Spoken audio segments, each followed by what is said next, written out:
এই নাও তোমার চা। দাও। মাইনিন চা।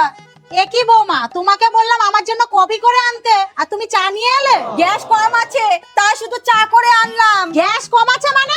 এত তাড়াতাড়ি কমলো কি করে? আমি টিফিন গাড়িতে করে বাপের বাড়িতে দিয়ে আসি তো, তাই এত তাড়াতাড়ি গ্যাস কমে গেছে। ঠিক আছে ঠিক আছে, অল্প গ্যাসে রান্না করার পদ্ধতি জানতে হয়, বুঝলা? যাও, আজকে আমার জন্য আলুর তরকারি রান্না করবা। ঠিক আছে। আমি আলুর তরকারি খাবো না, ফুলকপির রসা খাবো। আচ্ছা তাই হবে। আমি কিন্তু পনিরের তরকারি খাবো। আয় মা আয়। উফ, সকালবেলা চলে এসেছে ননদিনীর গমল।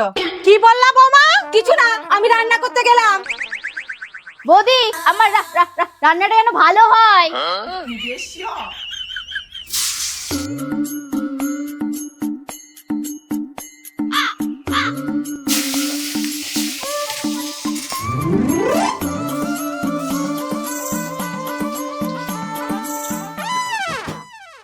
সবাই খেতে আসো, সব রেডি।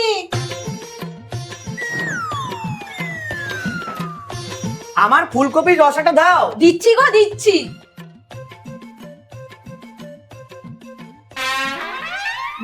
বৌদি, আমাকে তো শুধু ঝোল দিয়েছো, পনির দিতে কি ভুলে গেছো? না গো না, ভুলিনি। তুমি আমার একমাত্র ননদিনী, তোমাকে শুধু শুধু ঝোল দিয়ে খেতে দিতে পারি? এই নাও তোমার পনির। আর তুমি জানো কি বলেছিলে? আলু ফুলকপির রসা। এই নাও তোমার ফুলকপি আর এই নাও তোমার আলু। মা, আপনার শুধু আলু। বৌমা, এটা কেমন রান্না? মা, এটা হলো অল্প গ্যাসে রান্না করার নতুন পদ্ধতি। ঝোল একবারই হবে, তার মধ্যে আলাদা আলাদা সবজি দিয়ে দিতে হবে। এতে গ্যাসও কম খরচ হবে আর সবাই আলাদা আলাদা পদ দিয়ে খেতেও পারবে। মা, দেখো এই পদ্ধতি যেন দেশের বাইরে